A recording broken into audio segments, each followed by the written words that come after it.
Hello everyone, this is आदर्श। सबसे एक request है, पहले मेरी बातों को सुन लो कम से कम 20-30 सेकंड तक। देखो, जो मैंने ये चैप्टर को कंप्लीट किया है ना, अगर तुम अच्छे से अगर इस पूरे लेक्चर को देख लेते हो ना, तो तुम्हारा मैं गारंटी देता हूँ कि तुम्हारा 80 to 90% जो भी क्वेश्चन प्रीवियस ईयर्स में आए हुए हैं, laws of motion, force, impulse, friction related, ठीक है, वो सारे बन जाएंगे। अब ये तुम्हारे ऊपर है, तुमको देखना है कि नहीं देखना है, ठीक है। अगर देखोगे तो अच्छे से देखना, क्योंकि इस लेक्चर के बाद तुम्हारा क्वेश्चन बन जाएगा। मेरा बस मोटो यही है इस लेक्चर का, कि ताकि तुम्हें बिलीव हो जाए कि तुम फिजिक्स के क्वेश्चन को सॉल्व कर सकते हो, ठीक है। अदरवाइज तुम्हारा ऑप्शन, तुम्हारा ओपिनियन, तुम्हें जो करना है कर सकते हो। बस इतना रिक्वेस्ट है, अगर वीडियो देखना है तो पूरा देखना लास्ट तक। कुछ कुछ मैंने ट्रिक्स बता दी है इसमें, कि जो तुम्हें इजी होंगे क्वेश्चन बनाने में। अगर क्वेश्चन को कंप्लीट करना है, प्रीवियस से कंप्लीट करना है, तो प्लीज़ वीडियो को पूरा देखना। और अच्छा लगे तो सब्सक्राइब जरूर करना यार, ठीक है ना, क्योंकि मेरे वीडियो पे जो भी व्यूअर्स आ रहे हैं वो मोर देन 50-60% जो सब्सक्राइब ही नहीं करते हैं। प्लीज़ रिक्वेस्ट है सबसे, कि अगर तुम्हें लगता है कि तुम्हें कुछ गेन हो रहा हो ना, अगर मेरे से कुछ प्रॉफिट मिल रहा हो, प्लीज़ मेरा भी थोड़ा तुम मोटो मतलब मुझे मुझे मोटिवेट कर सकते हो, तुम सब्सक्राइब करके या लाइक करके शेयर करके, ठीक है ना। प्लीज़, और टॉपिक के बारे में बताओ यार कि टॉपिक क्या चाहिए, ठीक है ना, उससे मुझे भी अच्छा लगता है कि हाँ, मुझे टॉपिक मिला है बनाने के लिए। मैंने जितना एक्सपीरियंस गेन किया नीट में, मैं वो सब दे रहा हूँ तुम्हें, ठीक है। प्लीज़ उसके लिए सब्सक्राइब करना और वीडियो को लास्ट तक देखना और कंप्लीट करना इस चैप्टर को, ठीक है, ध्यान से देखना। शुरू करते देखो। सबसे पहला फॉर्मूला है एफ इक्वल टू एम है, ये सबसे कॉमन फॉर्मूला है। इसी पे आता है F equal to M V square by R, या equal to M omega square R बोलते हैं, ठीक है। इस फॉर्मूला से M V square by R से वो एन के टर्म में दे करके क्या किया था, क्वेश्चन पूछा था 2015 में, ठीक है ना। देखो, फ्रिक्शन फोर्स जो होता है ना, उसका फॉर्मूला था म्यू एस एन। ये म्यू एस जो है ना, वो स्टैटिक फ्रिक्शन है, ठीक है। और इसको बोलते हैं एन की जगह हम ये लिख सकते हैं एम ओमेगा स्क्वायर आर, ये लिखा है, ठीक है। देखो, अगर मान चलो कि ओमेगा अगर मीना पूछेगा ना, तो उस केस में क्या होता है, म्यू एम ओमेगा स्क्वायर यहाँ से जो आ रहा है म्यू एन के टर्म में, म्यू एन है, म्यू एन के टर्म में mu M omega square R equal to M G के बराबर होता है। और इस केस में जो ओमेगा होगा वो under G by mu R होता है। यह ध्यान रखना, 2019 में नीट में क्वेश्चन आया हुआ है, ठीक है। अगर वेलोसिटी ऑफ थर्ड पार्टिकल पूछता है ना, जैसे मान चलो कि 5 kg का एक कोई ब्लॉक है जो एक्सप्लोड कर गया, तुमको रखा हुआ है, रेस्ट पे है, और दो का मास 1 1 kg और थर्ड का मास 3 kg है, और जो दो पार्टिकल था वो एक दूसरे से परपेंडिकुलर 90 पे चले गए हैं, स्पीड दे दिया, कुछ भी दे दिया जाएगा, ठीक है ना। इस टर्म में क्या बोलता है कि वेलोसिटी ऑफ थर्ड पार्टिकल क्या होगा। डायरेक्ट निकालने के लिए फॉर्मूला है वेलोसिटी ऑफ थर्ड पार्टिकल, इनकी हैवियर पार्टिकल। अगर क्वेश्चन बोलेगा लाइटर तब नहीं, लेकिन वेलोसिटी अगर बोलेगा हाईवियर तब यूज करना है, क्योंकि इस बार नीट में क्या हुआ था कि लाइटर पे पूछा था question. Velocity of third particle जो था वो लाइटर के टर्म में पूछा था, लेकिन ये जो फॉर्मूला लगेगा, जो ट्रिक लगेगा, वो हैवियर पे लगेगा। वेलोसिटी ऑफ थर्ड पार्टिकल के लिए अंडर रूट 2 इंटू जो वी गिवन रहेगा, और मास ऑफ थर्ड पार्टिकल, ये 2001 और 1989 में ये क्वेश्चन आया हुआ है, ध्यान रखना, ठीक है। अब देखो ये question, maximum safe velocity on road क्या होता है, वो ये होता है V max equal to under root G R mu S plus tan theta by 1 minus mu tan theta. NEET 2016 का क्वेश्चन है। सबसे कॉमन फॉर्मूला में ये आता है tan theta equal to V square by mu R G, और यहीं से आता है V equal to under root mu R G tan theta, ठीक है ना। ये बैंकिंग का क्वेश्चन आता है, रोड जो बैंकिंग होता है उसका। V equal to R G tan theta भी होता है, म्यू अगर नहीं रहेगा तो आर जी टेन थीटा, और एक टर्म में V equal to R G भी होता है जब टेन थीटा का वैल्यू 1 हो जाता है। यहाँ से tan theta equal to V square by R G, यहाँ से क्वेश्चन नीट 2013 में आया हुआ है। और V equal to under root R G से 2008 में क्वेश्चन आया हुआ है। V equal to under root mu S R G, यानी कि म्यू आर जी, इससे 2012 में क्वेश्चन आया हुआ है। और याद रखना, हमेशा स्टैटिक फ्रिक्शन ज़्यादा होता है काइनेटिक फ्रिक्शन से। नीट 2015 क्वेश्चन है, static friction more than kinetic friction, NEET 2015, ठीक है। अगले देखो, अगर क्वेश्चन में आता है ना कि अगर मान चलो कि तुमको एक क्या करेगा कि रफ पार्ट दे देगा, और दूसरा बोलेगा स्मूथ पार्ट है, और उस टाइम में बोलेगा तुमको क्या होगा, म्यू का वैल्यू, कोफिशिएंट ऑफ फ्रिक्शन का। उसका फॉर्मूला होता है mu equal to tan theta by rough part. इसमें क्या करेगा, बोल देगा ना कि 1/2 जो है वो रफ है, तो 1/2 जब बोलेगा तो 1/2 हो जाएगा, तो ऊपर जाएगा टू टेन थीटा। ऐसे नीट में क्वेश्चन 2013 में आया हुआ है, ठीक है, ध्यान रखना। अगर कोई क्या कहता है ना कि एक केस में बोलेगा कि तुमको फ्रिक्शन प्रेजेंट है और दूसरे में फ्रिक्शन अब्सेंट है, ठीक है ना, और टाइम के रिस्पेक्ट में बोल देगा, ठीक है ना। उस केस में क्या होगा, म्यू पूछ देगा अगर, तो mu equal to tan theta into 1 minus 1 by N का स्क्वायर। यहाँ पे तुमको एन जो होगा टाइम होगा, और ये 1998 में क्वेश्चन पूछ चुका है, जाके बना के देख सकते हो। मंकी प्रॉब्लम, ठीक है, मंकी प्रॉब्लम 2 बार नीट में आया है, 1993 और 2003 में। ये क्वेश्चन मेरे ख्याल से 2023 में भी आ सकता है, इसका पॉसिबिलिटी है। और एक्सेलरेशन पूछता है, एक्सेलरेशन कैसे निकलेगा, access equal to M G minus breaking strength by M. यहाँ जो एम है, स्मॉल एम, ये तुमको मास ऑफ मंकी रहेगा। और देखो, अगर टेंशन ज़्यादा होता है तो टेंशन सिंपल सा होता है कि रोप का अगर ज़्यादा होगा तो मंकी ऊपर जाएगा, ठीक है। लेकिन अगर एम जी ज़्यादा होगा, मंकी का वेट ज़्यादा हो जाएगा, मंकी नीचे चला जाएगा, तो जनरल कॉमन सेंस का बात है।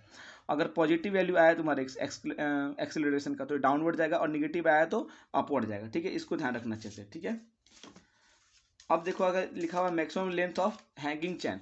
सो मैक्सिमम लेंथ पूछ देता है हैंगिंग चैन का, और बस क्या करता है कोएफिशिएंट ऑफ फ्रिक्शन देता है म्यू का वैल्यू। सो इसके टर्म में क्या करना, म्यू बाई म्यू प्लस 1 करना, इससे तुम्हारा क्वेश्चन बन जाएगा। 1991 का क्वेश्चन है।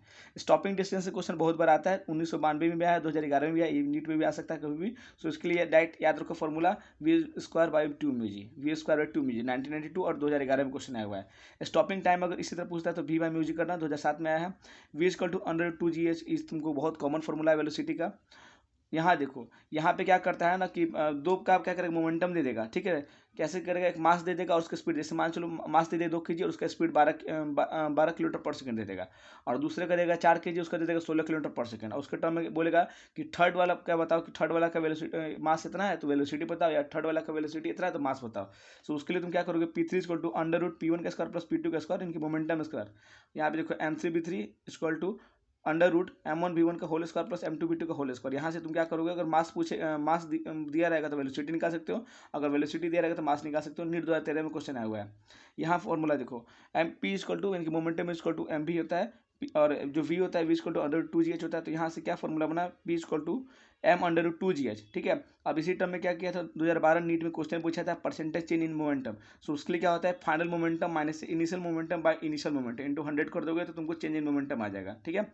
एवरेज फोर्स का क्वेश्चन अगर बोलता है, ठीक है ना, इम्पल्स वाले के टर्म में। सो ये क्वेश्चन 2000 और 2006 में आ चुका है, 2006 और 2000 में आ चुका है। सो इसके लिए डायरेक्ट लगाना 2mv sin theta by T, 2mv sin theta by T जब एवरेज फोर्स पूछेगा तो, ठीक है। वैसे इम्पल्स पे भी ये क्वेश्चन हम लोग लगा सकते हैं, लेकिन वहाँ पे क्या होगा कि जो एंगल दिया रहेगा, ठीक है, जैसे मान चलो 60 पे आके हिट किया और जो 30 दिया रहेगा तो वहाँ से लेते हैं, लेकिन वो छोड़ दो। ये डायरेक्ट यहाँ देखो 2000 में आया हुआ, 2006 में आया, डायरेक्ट ये फॉर्मूला लगाना एवरेज फोर्स के लिए 2mv sin theta by T. यहाँ से डायरेक्ट तुम्हारा क्वेश्चन बन जाएगा, जाके देख लो बना करके। अगर टेंशन का क्वेश्चन आएगा, सो अगर अपवर्ड एक्सेलरेशन होगा तो टेंशन इक्वल टू, जानते हो ये भी फोर्स का तुमको एक फॉर्म होता है। So tension equal to mass into acceleration कर दो, या फिर मास टोटल ले लो, ठीक है ना। टोटल मास जो भी हो जाएगा, मान चलो कि 1% रहेगा, दूसरा पर्सन जो भी रहेगा, ठीक है, उसको ऐड कर दो टोटल, और जी प्लस ए कर दो। अगर तुम्हारा जी तो तुम्हारा रहता ही है वैल्यू, और साथ में ए का जो वैल्यू रहेगा उसको ऐड कर दो। इस तरह क्या होगा, तुम्हारा टेंशन का वैल्यू आ जाएगा, और अपवर्ड एक्सेलरेशन के लिए प्लस लग रहा है। 2002, 2011, 1998 में क्वेश्चन आ चुका है, ठीक है। अब अगला देखो, अगर डाउनवर्ड एक्सेलरेशन होगा तो उससे क्वेश्चन टेंशन का 1998 में है, T equal to M G minus A, इससे फॉर्मूला से आया था, ठीक है। और एक्सेलरेशन के लिए डायरेक्ट तुम लगा सकते हो म्यू जी, ठीक है। क्यों, क्योंकि acceleration equal to force by mass होता है, तुमको पता होगा। और जब तुमको फ्रिक्शन आएगा तो वहाँ पे फोर्स इक्वल टू क्या हो जाता है, म्यू एम जी। सो अगर mu M G by M करोगे तो एम सम कर जाता है, तो acceleration equal to mu G होता है। तो डायरेक्ट इसको याद रख लो कि 2002 में इससे क्वेश्चन आया हुआ है, ठीक है। अब देखो ये वाला क्वेश्चन है 2001 में आया हुआ था। ये बहुत ज़्यादा मतलब पेचीदा हो गया था, क्योंकि सबके लिए नया था, और मैंने भी जब इधर ट्राई किया था तो मुझसे भी नहीं बन रहा था स्टार्टिंग में। सो मैंने इसको डायरेक्ट क्या किया, देखो यहाँ मैकेनिकल एडवांटेज का खेलता है कि मैकेनिकल एडवांटेज इक्वल टू होता है लोड, या फिर लोड को तुम वेट बोलो, ठीक है ना, कि कितना लोड है, यानी कि कितना वेट है, ऐसे बोलते हैं ना, कितना लोड है तो कितना वेट है। और दूसरा एक होता है एफर्ट। एफर्ट लगाना मतलब क्या होता है कि फोर्स रिक्वायरमेंट क्या है उसका, कि इतना एफर्ट लगाने के लिए फोर्स रिक्वायरमेंट कितना है।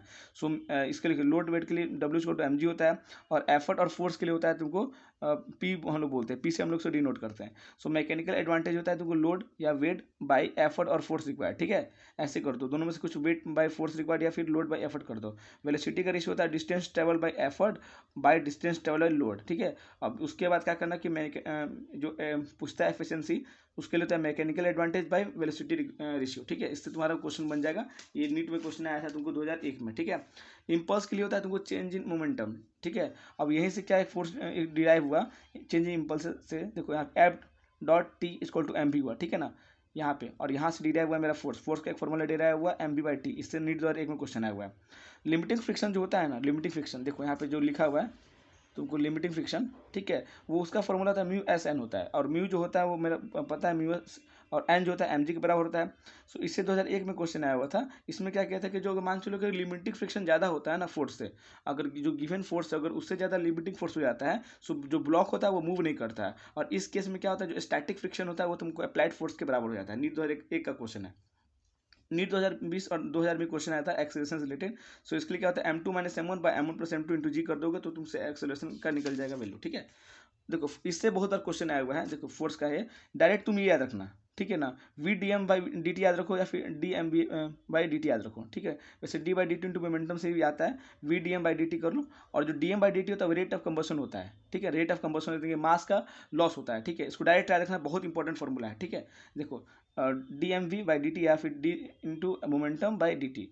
सो यहाँ से फोर्स आया D M V by D T या M D V by D T. अगर तुमको वेलोसिटी वेरी करेगा तब ये लगाना, मास कांस्टेंट रहेगा तो। अगर मास मेरा वेरी करेगा ना कि मान चलो रॉकेट से निकला है और वहाँ पे क्या हो रहा है कि वो लॉस कर रहा है अपना, इजेक्ट कर रहा है कुछ कुछ मास, सो यहाँ पे यूज करना। तो force equal to V D M by D T, ये 1994 में क्वेश्चन आया। और D M by D T मेरा रेट ऑफ कंबर्शन है, और D M by D T equal to यहाँ से तुम निकाल सकते हो D M by D T equal to force by velocity, ये 1999 और 1990 में क्वेश्चन आया हुआ है, ठीक है।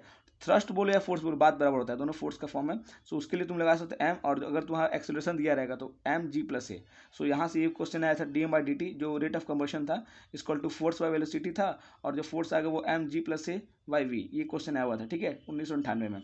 इम्पल्स जो होता है तुमको इम्पल्स, वो तुमको पता है ना कि दूसरा दो फॉर्मूला बन सकती है, वेरिएबल कंडीशन बन सकता है चेंज इन मोमेंटम का। सो आई इक्वल टू देखो इंटीग्रेशन 0 से टी तक एफ डी टी कर दो, ये 1998 में क्वेश्चन आया हुआ था।